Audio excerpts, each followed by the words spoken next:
Different, abnormal, and very small. Those are just some of the words Olivia Radebe says have been used to describe her in her recently published memoir.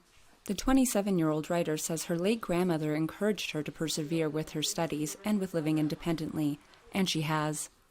But Radebe says she still faces practical challenges navigating life in Johannesburg.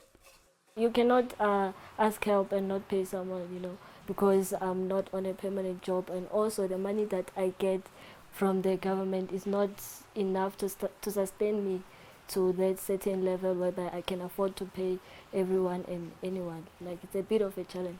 So in other words, I have to beg someone to help me. There are hundreds of conditions that cause restricted growth, achondroplasia being the most common, a genetic condition that results in short arms and legs. Radebe was never diagnosed as a child. Now, she says it would be too costly to go to a private specialist to find out. Radebe says she sometimes wonders what her underlying health issue is.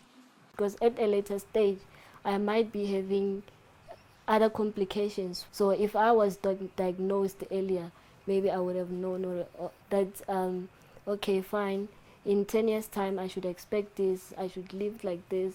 There are certain things that I need to avoid in order for me to have a long life. Specialized care isn't evenly available across the country. Parents have to look to big cities like Cape Town and Johannesburg to find the best resources for their children who show signs of restricted growth. Our hospitals in areas like impoverished areas where there's a day hospital.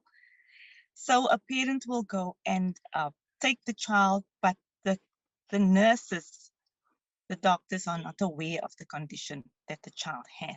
Raising awareness about people with dwarfism is one of the main reasons why Piet Nel established the nonprofit Short-Statured Persons South Africa.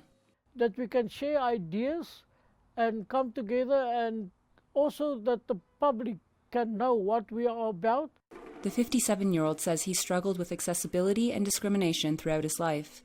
Nel says the organization gives people like him more power to advocate for themselves and their unique needs. That's why they say nothing about us without us.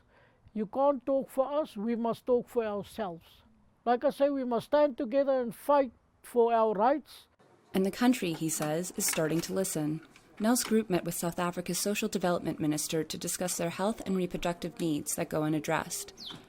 He hopes it will be the first step toward bringing more support within their reach. Linda Giftash for VOA News, Johannesburg.